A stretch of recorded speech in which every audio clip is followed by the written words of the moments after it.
Welcome back to TMNtv News. I'm Reagan Neufeld, and the date is November 15th, 2021. Earlier this month, Big Bird, the character from Sesame Street, tweeted, "I got the COVID-19 vaccine today. My wing is feeling a little sore, but it'll give my body an extra protective boost that keeps me and others healthy, to help promote children and their parents to take the initiative to get vaccinated." Texas Senator Ted Cruz did not find Big Bird's tweet valid, as he subtweeted, "Government propaganda for your 5-year-old." This interaction between the Sesame Street character and Texas Senator got people's attention, with some siding with him and others finding his statement not aligning with his previous views. Twitter user @Chris_NotCappin showed his view with a quote from Ted Cruz from a 2015 USA Today article discussing measles. This quote shows Senator Cruz stating that he backs children getting vaccinated and also speaking on behalf of former Governor Chris Christie's vaccine support. The Twitter user shared the photo alongside a Baby Yoda meme where he tweeted at the senator, "Hey beloved, this you?" Last Monday, the Sesame Street Twitter account shared a video from 1972 showing that Big Bird has been in support of vaccines for about 50 years. Here is a clip now, courtesy of Sesame Street's Twitter. Something's going on down at the store. I wonder it's kind of funny. It's strange. There's all kinds of people, and they're all in a line, and they don't look like they're buying candy. And there's a sign that says, "Don't wait, vaccinate." Huh. For more information about COVID-19, visit cdc.gov. Moving into on-campus news, last week was Military Appreciation Week. Several events took place across campus to celebrate, including Stars Banner, which was sponsored by the Military Focus Committee. Here's a quick look at the event. This is a product of Fort Hays Military Focus Committee, and the purpose of this is to allow Fort Hays students, faculty, and staff to place the names of family members or friends that they have that have served in the military in any capacity to help acknowledge their service. And we appreciate everything members of the military do for our country. Last Thursday at the Student Government Association meeting, one of the topics discussed was international students on Fort Hays' main campus. The university has seen a decline in on-campus international students in recent years, but measures are being taken to get the numbers back up. This is important because the students from other countries have such an impact here in Hays, both culturally and economically. According to the Director of International Student Services, Carol Selko-Olaf, one of the measures being taken is making sure that insurance rates stay affordable. In case of emergencies, insurance is what helps get students home if they need to. In related news, it's International Education Week. The festivities began this morning with a kickoff and proclamation signing. Then a fashion and food event will be taking place this evening from 5 to 8 p.m. in the Memorial Union Ballroom. Other highlights include a presentation from international alumni and a presentation about international student success. For the full list of events, please visit fhsu.edu/international. The Fort Hays Honor Society is an organization for high-achieving students. Once in the organization, students work together in committees to make a difference on campus and in the community. The Honor Society is currently sponsoring a coat drive. Here is Community Service Committee Coordinator Hannah Wiebe to tell us what we need to know. So the coats will either go directly to Fort Hays students, because we will be placing a majority of them in a bin by the food pantry in the library for the Tiger Food Exchange, I think that's what it's called. So there will be some coats placed there where students can have direct access and first pick, and then if there's children's sizes or an excess of coats, we'll be sending those to the Hays Community Assistance Center. So it all kind of goes back into our own community and campus. Donations are really important because it's the season of Thanksgiving and all the holiday season, and I think it's really important to be grateful for what you have and acknowledge what you do have and what you can give to others, and just to be generous with your belongings and realize that some people aren't as fortunate as you. It's really important. Something as simple as a coat can give somebody warmth and make them feel loved and valued throughout the season, even when they may not be able to afford it, which is just really important act of kindness. Donations can be taken to the Memorial Union, McMidas Hall, Breathe Coffee House, Celebration Community Church, and the Como Catholic Campus Center through December 3rd. It's no surprise to anyone that voter turnout among young people is low. As a solution, Will Bartfield, a political science student, would like to see polling places on or nearby campus. Bartfield is working with several organizations on campus, along with a group called Loud Light. Loud Light is an organization that is focused on increasing civic engagement in young people across the state. According to Bartfield, the closer the polling place, the more likely voters are to actually vote. Having a polling place on campus will help break the inaccessibility barrier. More information can be found on tigermedianet.com. We are having a mix of summer and winter weather this week leading up to fall break. This week's weather is mostly sunny with lows in the 20s and highs in the 70s. Today and tonight there will be south winds 10 to 15 miles per hour. Tuesday night the winds will certainly pick up with north winds 15 to 25 miles per hour with wind gusts up to 35 miles per hour. We are also experiencing some warm weather in the 70s for the next 2 days. Enjoy it while it lasts because the Wednesday lows are well below freezing in the 20s with highs just below 50 degrees. The next 3 days have lows just around freezing but with highs in the 50s. Sunday is the next coldest low, coming in about 27 degrees. The highs of the week are hanging on to 50 degrees and higher. Looking forward to Thanksgiving Day, the temperature for Hays will have highs in the high 40s and lows in the high 20s. This weather report will change throughout the week, so stay up to date with kwch.com. When we come back, Caden will give us the rundown on sports.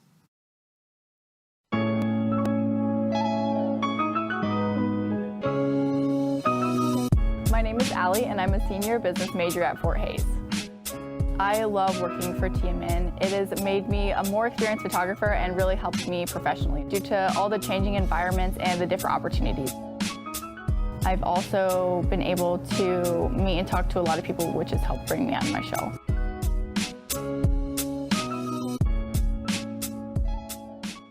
The average person uses around 100 gallons of water per day. With only 3% of the water on Earth being freshwater, it is important to be mindful of how much you are using. Turning off the sink while you are brushing your teeth is an easy way to conserve water. It is also important to never leave running water unattended. Replacing leaky faucets is another easy way to cut down on water usage. Also, adjusting the load size on your washing machine will ensure that water is not being wasted. Do your part to help conserve water.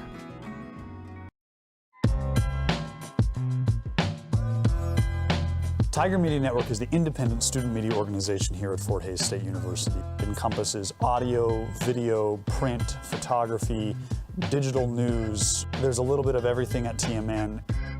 They offer so many different events, opportunities, just so many different things to go out and do and learn so that you can make a more compelling story and just help develop you as a storyteller. I toured this facility and I saw this radio station in the TV studio, and I was like, yeah, this is something that I definitely need to be a part of. Here, you know, I was instantly able to make my own content, being able to broadcast my own shows. If you have a passion about sports or about news, it doesn't matter. You can come here and you can work from day one and get that experience that demonstrates your ability to be a professional in the media industry.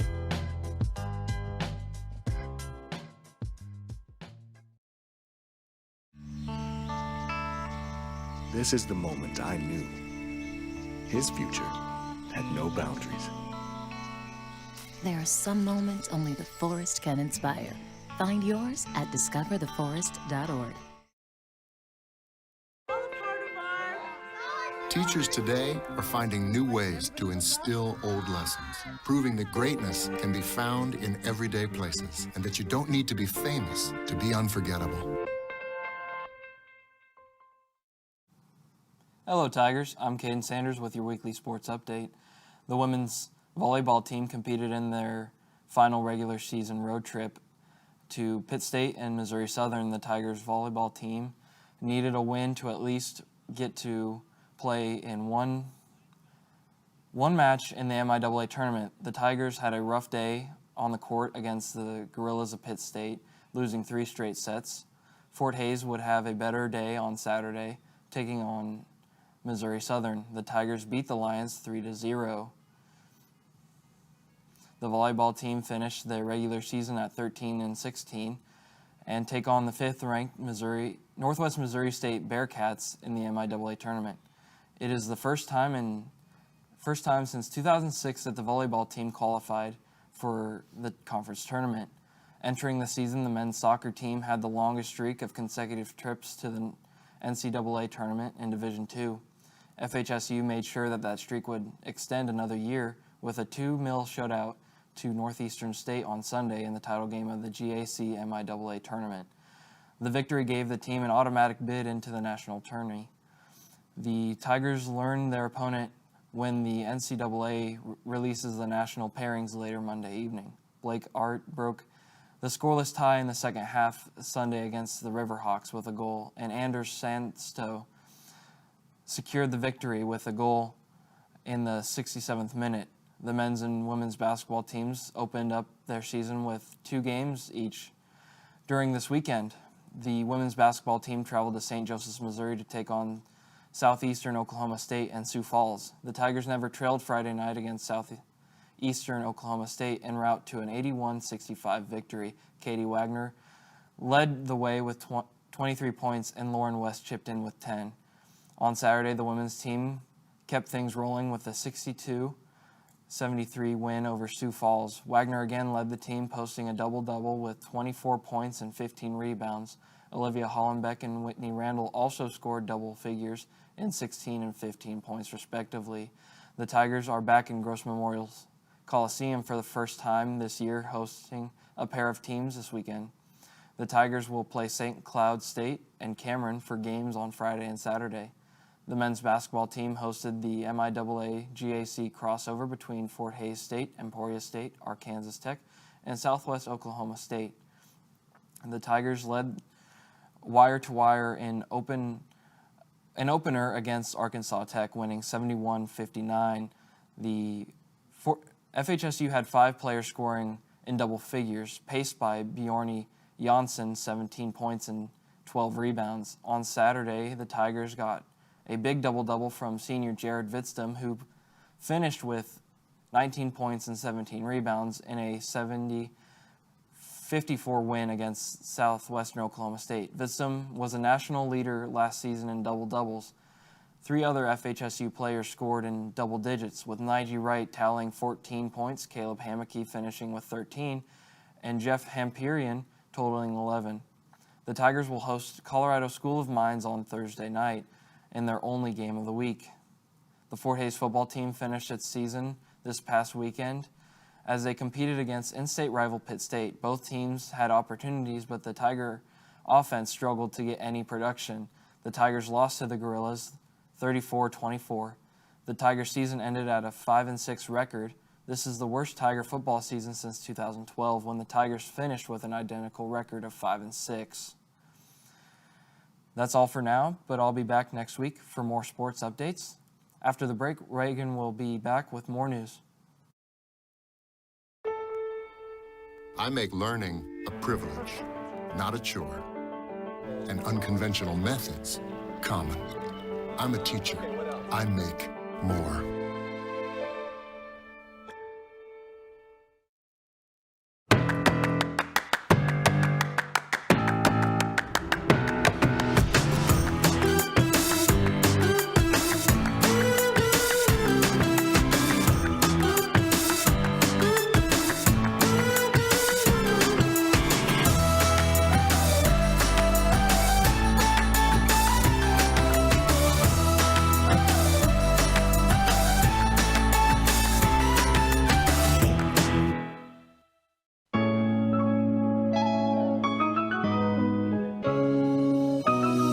My name is Allie, and I'm a senior business major at Fort Hays. I love working for TMN. It has made me a more experienced photographer and really helped me professionally due to all the changing environments and the different opportunities. I've also been able to meet and talk to a lot of people, which has helped bring me on my show.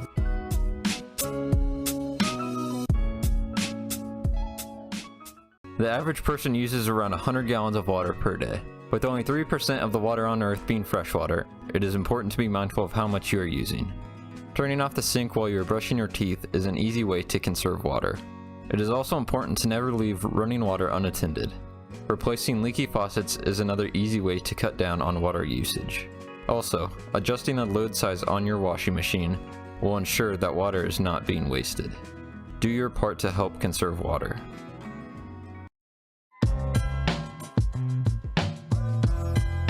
Tiger Media Network is the independent student media organization here at Fort Hays State University. It encompasses audio, video, print, photography, digital news. There's a little bit of everything at TMN.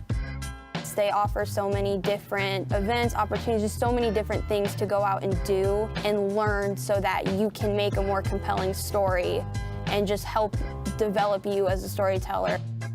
I toured this facility and I saw this radio station and then the TV studio, and I was like, yeah, this is something that I definitely need to be a part of. Here, you know, I was instantly able to make my own content, being able to broadcast my own shows. If you have a passion about sports or about news, it doesn't matter. You can come here and you can work from day one and get that experience that demonstrates your ability to be a professional in the media industry.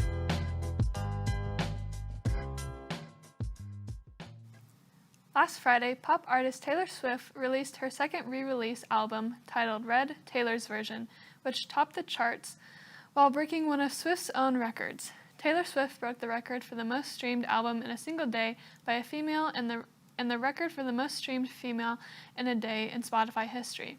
Taylor Swift previously held the record with most streamed album in a day with her surprise album Folklore, which gained 80.6 million streams. Red Taylor's Version surpassed this feat by more than 10 million streams, coming in at 90.8 million. Spotify went to Twitter to congratulate the artist by stating, "We'll remember this day in history all too well." This is a play on her highly anticipated 10-minute version of All Too Well. Swift is re-recording 6 of her original albums as a counter to her masters being sold to a private equity firm by Scooter Braun when Taylor left Big Machine Records. Swift has not announced which Taylor's Version album will be released next, but fans speculate that the artist might release 1989 as her next album. Turning to campus and local culture, the popular tabletop role-playing game Dungeons & Dragons has hit Fort Hays, bringing together enthusiasts and beginners alike. Grant Rowley has the story.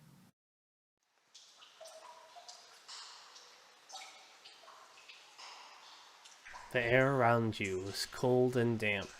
Water from above drips down beside you, hitting the ground with a loud splash as it echoes all around you.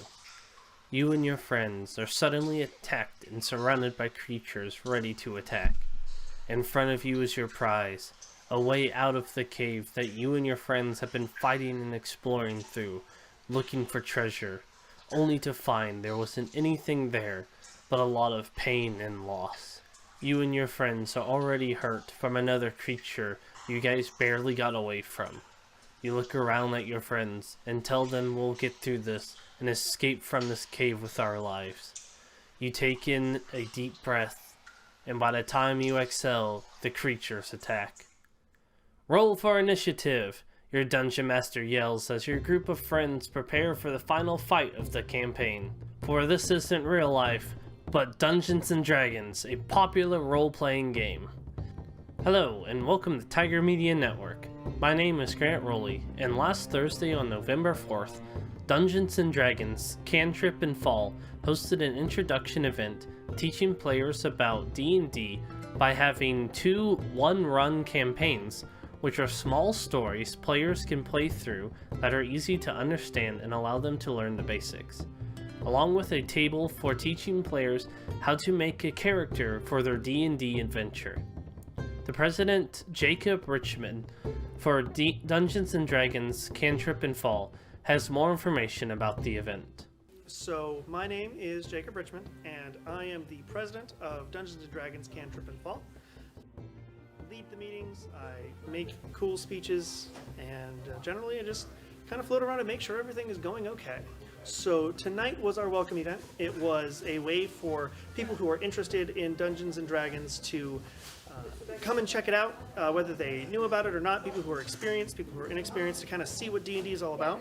We had a couple of campaigns running, one with a DM that was from off campus, and one for actually our advisor. And we had a character creation corner going, and we also had a campaign from YouTube that we had running called Fantasy High, where people could just kind of check out what a campaign in action looks like, because we actually ended up running out of room at our tables for players to come in and actually engage in it. So just kind of a whole lot of D&D going on.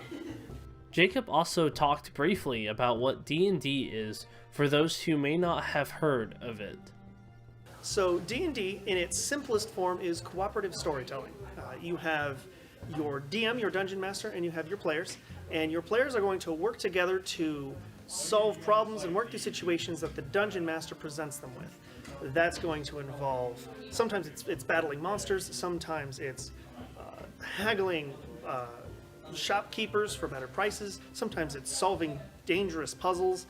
It's a beautiful story that the players work together to paint, and the dungeon master gives them the easel on which to paint their story.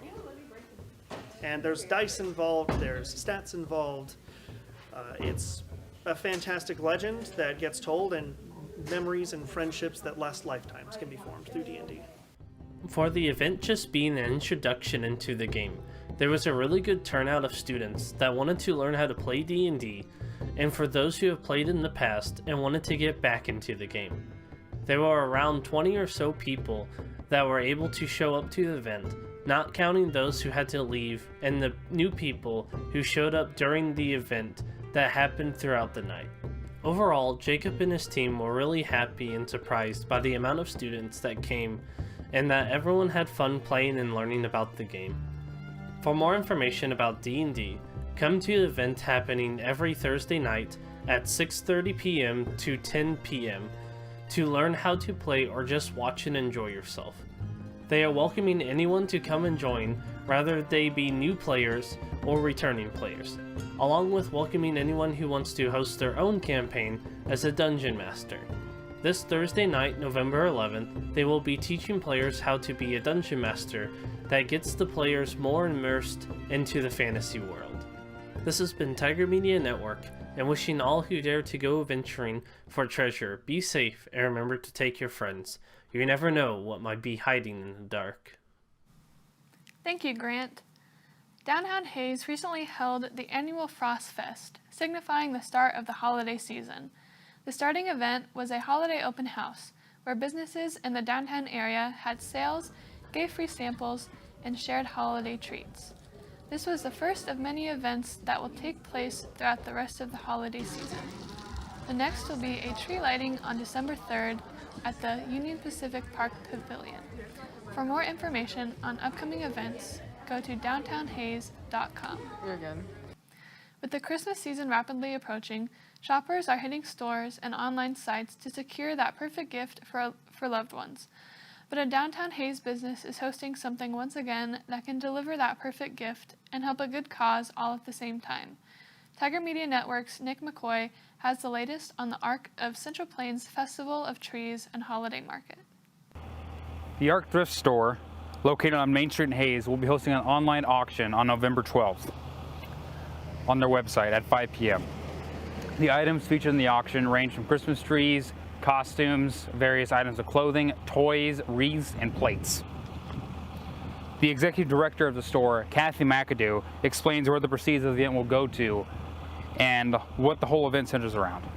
They go to the Arc of Central Plains, which is a local nonprofit, but they will be funneled to the project for the accessible recreation complex and the ball field there. Joanne Heyer, who had previously worked in the Festival of Trees, and Donna McKenzie, who was working on the auction for the first time, are the ones responsible for creating most of the items featured in the auction. They both say they anticipate large numbers for the auction. Oh, we hope hundreds or more, or yes. Many hundreds.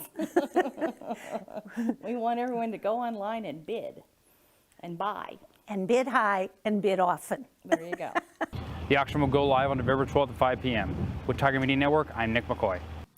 Thank you, Nick. You can find out more about the online auction by searching for the Arc of Central Plains on Facebook. Speaking of the holiday season, it is important to make sure that your pets are ready for the winter temperatures when they actually hit. First and foremost, make sure that your pet has a warm shelter. Shelters should have solid flooring and be covered with either blankets or hay. When temperatures get dangerously low, bring your animal inside, but still allow them some time outside to get some exercise. Lastly, remember to check for any cats that may have curled up in the hood of your car to get warm. Despite it happening every year, everyone is always surprised when winter hits and suddenly it's dark outside at 6 o'clock. In this week's This or That episode, TMN's Tierney McGivney finds out what students think about daylight savings time. Hi, I'm Tierney McGivney here with Tiger Media, and today we are going to be doing This or That. Do you like daylight savings time? This or that, do you like daylight savings time? No, Why? because it gets dark too early and it makes me want to go to bed. That, do you like daylight savings time? I actually do not. I think it's kind of a waste of time, and I think we have the technology now that we don't actually need daylight savings This or time. that, do you like daylight savings time? Yeah, because I get extra hours sleep. That, do you like daylight savings time? No. Why? I don't know. I feel like it throws me off every time we switch because that's such a random time of the This year. or that, do you like daylight savings time? I do not like daylight savings time. Do you have a reason why? I hate when we lose the hour, but I'm happy when we gain it. But it'd be fine if it just stayed the same time always. This or that, do you like daylight savings time? No. Do you have a reason why? Just because it's always dark when we're at practice, so yeah. This or that, do you like daylight savings time? Yes, I do. Why? Doesn't that mean that when the sun comes out earlier and then goes down? Yeah, because it's lighter in the morning when I walk outside and early for my classes. Do you like daylight savings time? I definitely am not a fan of how dark it's getting earlier, but I am a fan on how lighter it's getting earlier. So, but it kind of makes you want to go to bed at 6 o'clock because it feels like 9 o'clock. So I would say I'm not a fan. This or that, do you guys like daylight savings time? Yes. Yes, because there's that twilight kind of feel in the sky, and it gets really dark at 6 o'clock. Yeah, I like the darkness. It's I feel just more productive when it's night because I'm oh, there's nothing to do. I have to do something now inside. It's whenever you leave schools and whatnot, it's usually darker. So it's usually it feels like it's 12 o'clock or noon. So it feels like you have so much time left in your day. So I prefer it a lot more, honestly. Do you like daylight savings time? No, Why? because I used to work at a feedlot where odd hours, daylight savings times would really mess you up. Do you like daylight savings time? Yes, Why? because I get an hour of extra sleep. This or that, do you like daylight savings time? Yes. Yes. Do you like daylight savings time?